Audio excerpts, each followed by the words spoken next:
तो कल सीमा पार से बॉर्डर एक्शन टीम ने हमारे 3 जवानों को मार दिया। हमारे 3 जवान शहीद हो गए। एक जवान के शव के साथ बर्बरता की गई, लेकिन पाकिस्तान अपनी करतूत से बाज नहीं आ रहा है। पाकिस्तान की सेना और आईएसआई ने जम्मू कश्मीर में घुसपैठ के लिए आतंकियों के साथ मिलकर एक नापाक प्लान तैयार किया है। खुफिया सूत्र ये बता रहे हैं कि पाकिस्तान की सेना आईएसआई ने रावलपिंडी में लश्कर, जैश और हिजबुल के चीफ के साथ मीटिंग कर सर्दियों में घुसपैठ के लिए तैयार रहने के लिए कहा है। सूत्र ये बता रहे हैं कि पाकिस्तानी सेना ने आतंकियों को घुसपैठ के लिए सुपर हाई एल्टीट्यूड क्लॉथ खरीदे हैं, जो कि 0 से 50 डिग्री नीचे के तापमान में भी घुसपैठ में मदद करेंगे। इस तरह के मौसम में मदद करेंगे। इसके साथ ही जो बर्फीले इलाके हैं वहां पर भी आतंकियों की घुसपैठ कराने के लिए ये प्लान तैयार हुआ है। Special jacket, trouser, boot, sleeping bags भी खरीदे गए हैं और ये स्पेशल कपड़े विदेशी कंपनियों से इंपोर्ट किए गए हैं। इस पर और ज्यादा डिटेल्स देने के लिए अब न्यूज रूम का रुख कर लेते हैं। मेरे सहयोगी मनीष इस वक्त मौजूद है। मनीष, और क्या बता रही हैं खुफिया रिपोर्ट्स? देखिए पूर्णिमा, आप जानते हैं कि सियाचिन में दूसरे हिस्से में पाकिस्तानी सेना भी वहाँ पे डिप्लॉय है और वो सुपर हाई एल्टीट्यूड जो खास तरीके के कपड़े होते हैं जो पहाड़ों पर आप लंबे वक्त तक इनके बदौलत ही वहाँ पे टिके रह सकते हैं, वो कपड़े अब आतंकियों को दिए जाने की प्लानिंग की जा रही है। जो हमारी बात हुई खुफिया एजेंसियों में, ये कहा जा रहा है कि अब तक ये समझा जाता था कि जब जम्मू कश्मीर के खासतौर पर एलओसी के एरिया में जब बर्फबारी होती थी, उन एरिया में घुसपैठ रुक जाती थी और सेना एक तरीके से निश्चिंत रहती थी कि अब घुसपैठ नहीं होगी। लेकिन आपने याद किया होगा कि देखा होगा कि करगिल के वक्त में उसी जाड़ों में घुसपैठ की गई थी, हालांकि बड़े लेवल प्लान की गई थी। लेकिन एक बार फिर से पाकिस्तान उन्हीं सारे फ्रंट्स को दोबारा खोलने की कोशिश कर रहा है, जिसमें आतंकियों को ये खास तरीके के कपड़े मुहैया कराए जा रहे हैं, जिसके जरिए वो वहां पर स्नीक करते हुए, चकमा देते हुए उन रास्तों से घुसपैठ करने की कोशिश करेंगे। तो ये जो हम समझ रहे थे कि जाड़े में घुसपैठ कम होगी, ऐसा लग नहीं रहा है और इस वजह से खुफिया एजेंसियों ने सेना को आगाह किया है कि वो इन इलाकों में अपनी मुस्तैदी बनाए रखें, क्योंकि वहां से भी घुसपैठ का खतरा लगातार बना हुआ है। मनीष, यानी कि आप ये कह रहे हैं कि जिस तरह का प्लान तैयार किया गया है, जो हमारे सूत्र बता रहे हैं, आने वाले समय में सर्दियों में, जाड़ों में इन्फिल्ट्रेशन के साथ साथ सीजफायर की घटनाएं और ज्यादा बढ़ेंगी और ज्यादा देखने को मिलेंगी।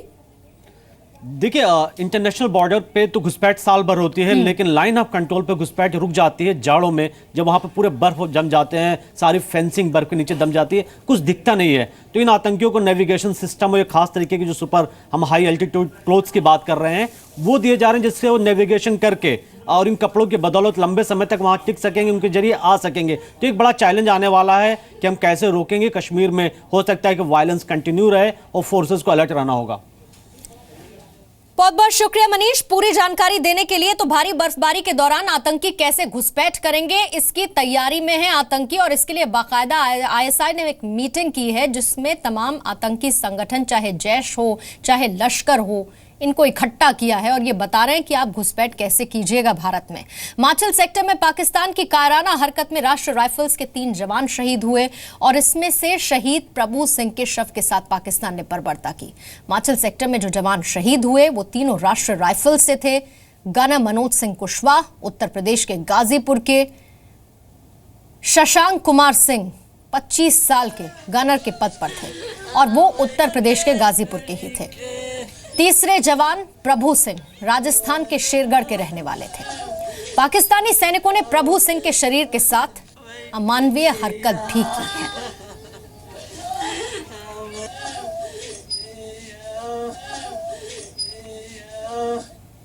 तो मेरे सहयोगी विशाल पांडे भी मौजूद हैं, खालिद हुसैन मेरे सहयोगी हैं और शेरगढ़ राजस्थान से मेरे सहयोगी दयाल सिंह भी हमारे साथ जुड़ चुके हैं और साथ ही मेजर जनरल जीडी बख्शी भी हमारे साथ मौजूद हैं। जीडी बख्शी, अभी अभी आपने मनीष को सुना होगा जिस तरह के इनपुट्स आ रहे हैं, यानी कि पूरी तैयारी पाकिस्तान की तरफ से। अब बात यह है कि हम जिन चीजों की लगातार चर्चा कर रहे हैं कि भारत को जवाब देना होगा, सर क्या वो हमें एक्शन में भी देखने को मिलेगी? हम एक बार या फिर से डिस्कशन करके शांत हो जाएंगे, कुछ दिन हम रो लेंगे, कुछ दिन हम परेशान हो लेंगे, क्योंकि पाकिस्तान की हिस्ट्री हमको पता है, पाकिस्तान नहीं मानेगा ऐसे। अगर नहीं मानेगा तो उसको वहां तक दर्द दी जाए जबकि उसे समझ आए। देखिए, सन 2000 से 2003 तक लाइन ऑफ कंट्रोल पे एक आर्टिलरी वॉर चली थी जिसमें हमने जो है अपनी भारी तोपों बोफोर्स, अपने मल्टी बैरल रॉकेट लॉन्चर्स का इस्तेमाल किया था और पाकिस्तान को भारी तकलीफ हुई थी। नवंबर 2003 में पाकिस्तान ने तकरीबन घुटने टेक कर सीज फायर मांगा था और 13 साल ये सीज फायर कायम रहा, क्योंकि वाकई ही पाकिस्तान को तकलीफ हुई थी। तो आपको उस दर्जे तक जाना पड़ेगा जहां पाकिस्तान को वाकई में तकलीफ हो। अगर उसके लिए तोपों का फायर काफी नहीं तो आप अपने फाइटर जेट लगाइए, आप अपनी एयरफोर्स का इस्तेमाल करिए, अपने रॉकेट और मिसाइल्स का इस्तेमाल करिए, लेकिन पाकिस्तान को ये बताना होगा कि ये जो तमाशा है ये हमेशा हमेशा के लिए चल नहीं सकता।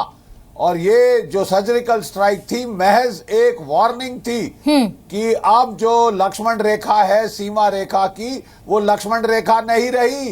पाकिस्तान को उसके पार तकलीफ होगी। जितनी तकलीफ वो यहां देने की कोशिश करेगा उससे 10 गुना ज्यादा हम वहां पे देंगे। ये देश में बिल्कुल क्लियर होना चाहिए। और ये उम्मीद की साहब हम छोटे जीडी बख्शी यानी कि सिर्फ बातों में बात नहीं होनी चाहिए, ये चीजें अब एक्शन में दिखनी चाहिए, ये चीजें अब धरातल पे दिखनी चाहिए और पाकिस्तान को अंदर तक घुसकर वहां तक दर्द देना चाहिए जहां तक फिर वो सहन ना कर पाए। मैं लौटूंगी आपके पास, मेरे सहयोगी खालिद हुसैन भी इस वक्त हमारे साथ मौजूद हैं। खालिद, अभी हमने एक ISI की रिपोर्ट देखा है, खुफिया सूत्रों के हवाले से जो खबर आ रही है, जिस तरह की तैयारी हो रही है, फिर हिमाचल सेक्टर का हम लगातार जिक्र कर रहे हैं, हिमाचल सेक्टर में लगातार घुसपैठ की कोशिश हम देखते रहे हैं। ऐसे में किस तरह की तैयारी आपको दिख रही है, क्योंकि आने वाले समय में जिस तरह का पैटर्न है, घुसपैठ और होगी, इन्फिल्ट्रेशन होगी, सीजफायर तो लगातार हो ही रहा है वायलेशन उसका। देखिए, मैं आपको बता दूं, जिस तरह से LOC हो या इंटरनेशनल बॉर्डर हो, पिछले एक महीने से लगातार जो अनप्रोवोक्ड सीज फायर वायलेशन हो रही है, उसको देखते हुए खासकर LOC जो कश्मीर के स्नो बाउंड एरिया है, वहाँ पर फॉरवर्ड पोस्ट को इस बार नहीं छोड़ने का फैसला किया है सेना ने।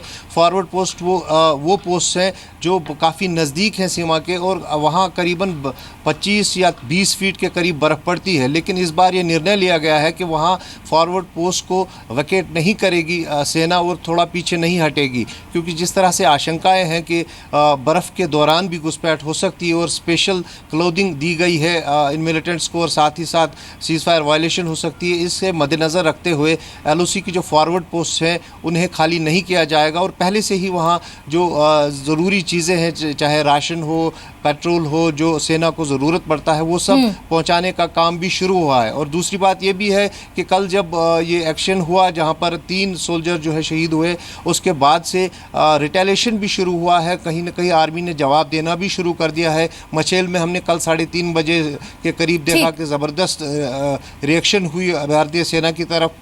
आज केरन सेक्टर में हो रही है, जम्मू में सीज फायर वायलेशन हुआ है, उसका भी लगातार जो है मुंह तोड़ जवाब दिया जा रहा है। यानी कहीं ना कहीं अब भारतीय सेना जो है एग्रेसिव मूड में है और जो और इस बात का जिक्र तो कल भी हो चुका है। खालिद ये कह चुके हैं कि हम इसका जवाब देंगे। मैं लौटूंगी आपके पास खालिद। दयाल सिंह का हम रुख कर लेते हैं, राजस्थान शेरगढ़ से इस वक्त वो मौजूद हैं। दयाल, प्रभु सिंह जिनके शव के साथ बर्बरता की गई, आज तो जन्मदिन भी है और जन्मदिन आज होता तो बर्थडे विशेज होती, लेकिन आज का माहौल तो एकदम अलग होगा। देखिए, बताना चाहूँगा निश्चित तौर पे जन्मदिन की परिवार ने अच्छे से तैयारी की थी और बधाई संदेश सीमा तक पहुँचाने की पूरी तैयारी थी, लेकिन आज एकदम माहौल चेंज हो गया है, गमगीन हो गया है। साथ ही ये जो शेरगढ़ है वीरों और शहीदों का क्षेत्र कहलाता है और वीरों की धरती कहलाता है। यहाँ के लोगों में बड़ा गुस्सा है पाकिस्तान के प्रति। वो चाहता है पाकिस्तान को कड़ा जवाब दे सरकार, और पाकिस्तान ने जिस तरह की बर्बरता की है उसका उससे भी ज़्यादा बर्बरता से जवाब दिया जाए। यहाँ तक कि यहाँ के जितने भी रिटायर्ड फौजी है वो जो उसमें है वो सब कहते हैं इस शहादत का बदला इसे 4 गुना बढ़ के लिया जाए और भारत सरकार पाकिस्तान पर कड़ी से कड़ी कार्रवाई करे। मैं लौटूंगी आपके पास। हम रुक कर लेते हैं विशाल का। शहीद शशांक के गांव नसरुद्दीनपुर से इस वक्त वो मौजूद हैं। विशाल, कब तक पहुंचेगा शहीद शशांक का शव, और इसके साथ वहां पर जो लोग मौजूद हैं वो क्या कह रहे हैं, वो क्या चाहते हैं सरकार से, सरकार किस तरह के कदम उठाए, पाकिस्तान को कैसे जवाब दिया जाए? बिल्कुल पूर्णिमा, आपसे थोड़ी देर पहले आर्मी के कुछ जवान शहीद शशांक के घर पे पहुंचे थे, उनके पिताजी से मुलाकात की थी, उनके बड़े भाई से मुलाकात की थी। उन लोगों को कहना है कि देर शाम तक उनका शव बनारस आ सकता है और उसके बाद यहाँ घर पे लाया जाएगा, या ये भी हो सकता है कि अगर मौसम ठीक नहीं हुआ तो कल सुबह उनका शव घर पे लाया जा सकता है। इसके अलावा जो आर्मी के जवान यहाँ पर आए थे, उन्होंने साफ शब्दों में कहा कि बदला लिया जा रहा है और बदला लिया जाएगा। तो इस तरह की बात यहाँ पर की गई। हमारे साथ यहाँ पर कुछ उनके मित्र मौजूद हैं शशांक सिंह के, जो कि यहाँ पर सुबह से लगातार हैं। क्या चाहते हैं सरकार को, अब क्या कदम उठाना चाहिए पाकिस्तान की तरफ से जो इतना गलत चीज़ किया गया है, इसको लेकर आप क्या कहेंगे? सरकार को क्या करना चाहिए? सरकार के अभी तक के फैसले से तो हम लोगों को काफ़ी खुशी हुई है, लेकिन हम चाहते हैं कि एक बार पुनः अगर हमारे इस भाई को, और सिर्फ इसी भाई को नहीं, हमारे देश के जितने भी हमारे भाई शहीद हुए हैं, अगर हमारे देश के द्वारा हमारे शासन प्रशासन स्तर से अगर सच्ची शहादत देना है, सच्ची श्रद्धांजलि देनी है, तो एक बार नहीं, इस तरह के सर्जिकल स्ट्राइक जो उरी हमले के बाद हुआ था, अनेकों बार जब जब ज़रूरत पड़े तो करना चाहिए। और इसके लिए पूरा देश, पूरी जनता उनके साथ है। मैं सवाल करना चाहता हूँ उन लोगों से जो राजनीति पॉलिटिक्स में अपने आप को पीछे जा रहे हैं, पक्ष और विपक्ष की बातें करते हैं। मैं सवाल करना चाहता हूं माननीय अरविंद केजरीवाल जी से, मैं सवाल करना चाहता हूं माननीय राहुल गांधी जी से कि क्या कभी आपने सोचा है कि आपके परिवार का अगर व्यक्ति सीमा पे शहीद होता है, तब क्या आप उस समय भी शहीदों को लेकर राजनीति करते? देखिए, गुस्सा है परिवार में उन लोगों से जो लोग ऐसे मुद्दों पर राजनीति करते हैं और शहीदों का ख्याल नहीं रखते। इसके अलावा सरकार से इनका एक ही कहना है कि आप जवाब दीजिए पाकिस्तान को। सर्जिकल स्ट्राइक की ज़रूरत पड़े तो फिर एक बार सर्जिकल स्ट्राइक करिए, पूरा देश आपके साथ है। हम एक बार यही सवाल इनके पिताजी से पूछेंगे। बाबूजी, क्या चाहते हैं, सरकार को क्या करना चाहिए, पाकिस्तान से किस तरह से बदला लेना चाहिए? पाकिस्तान के साथ ईंट का जवाब पत्थर से मिलना चाहिए, यही हमारी तमन्ना है। हमारा लड़का तो देश के लिए शहीद हो गया है, इससे गौर की बात कुछ नहीं हो सकती है, लेकिन सरकार जो है इसका बदला जरूर ले। वहाँ पर बाबूजी, इसके अलावा जो 3 अन्य जवान थे वो भी शहीद हुए आपके बेटे के अलावा, और एक शव के साथ बहुत बुरी तरह बर्बरता किया गया। उसे बहुत कष्ट है, वो सुनने के बाद बहुत कष्ट है। इस तरह से नहीं करना चाहिए पाकिस्तान वालों को जो किए।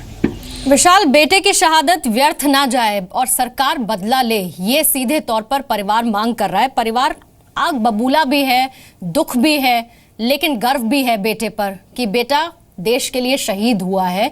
लेकिन सरकार अब एक्शन ले, हर तरफ से यही मांग उठ रही है। तो सेना के 3 जवान शहीद हुए, पाकिस्तान की तरफ से फायरिंग की गई और उसमें एक जवान के शव को शत विक्षत किया गया, जिसके बाद भारतीय सेना ने सीधे तौर पर कहा कि इसका जवाब दिया जाएगा। और लगातार हो रही फायरिंग की वजह से अब ये क्लियर आ चुका है कि काउंटर ऑफेंसिव मोड में भारत होगा, यानी कि अब आक्रामक रुख अख्तियार करने वाला है। क्या ये कहा जा सकता है कि एक बड़ा ऑपरेशन लॉन्च करेगा? इस पर रिएक्शन लेने के लिए हमारे साथ मेजर जनरल जीडी बख्शी भी हैं और साथ ही मेरे सहयोगी विशाल भी हैं। जीडी बख्शी, काउंटर ऑफेंसिव यानी कि अब आप आक्रामक रुख अख्तियार करेंगे, क्या ये माना जाए किसी बड़े ऑपरेशन की तैयारी में भारतीय सेना? तैयारी तो क्या, वहां पे तो असली फायर खोला हुआ है इस वक्त। तकरीबन सारी एलओसी जहां तक हमें जो संकेत आ रहे हैं मीडिया से, वो एक्टिवेट की जा चुकी है। और मैं तो कहूंगा सेना को कि वो जरूर कुछ इसकी तस्वीरें भी भारतीय जनता जनार्दन को दिखाएं, ताकि सबको ये जो है आश्वासन हो कि हम अच्छा तगड़ा इनको पलटवार करते देखें हम जरा, जो है वहां पे जो हो रहा है। और मुझे पक्का यकीन है आने वाले कुछ दिनों में आप ये तस्वीरें, झांकियां, झलकें देख पाएंगे। ये बिल्कुल ट्राइड एंड टेस्टेड तरीका है। 2000 से लेके 2003 तक, जैसे मैंने कहा था, एक आर्टिलरी वॉर चली थी लाइन ऑफ कंट्रोल पे।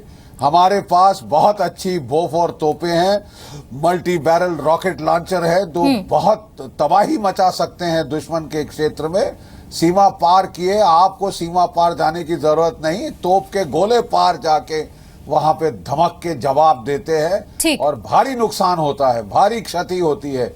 राइफल स्मॉल आर्म से हम उतनी क्षति नहीं कर सकते जितनी तोपों से की जा सकती है आजकल और के वही युग कह रहे हैं में। कि अब हम तो काउंटर और ऑफेंसिव तोपें मोड बहुत में रहेंगे। accurate मेजर fire जनरल भी जीडी करती है। बख्शी, बहुत बहुत शुक्रिया आपका। विशाल, आपका भी बहुत बहुत शुक्रिया। इसी नोट के साथ जिस चीज की बात आप कर रहे थे कि कुछ तस्वीरें लाई जाएं, तो हम ये बात लगातार कहना चाहते हैं कि भारतीय सेना जो कहेगी वो हम मान लेंगे, हमें किसी तरह के सबूत की जरूरत नहीं है।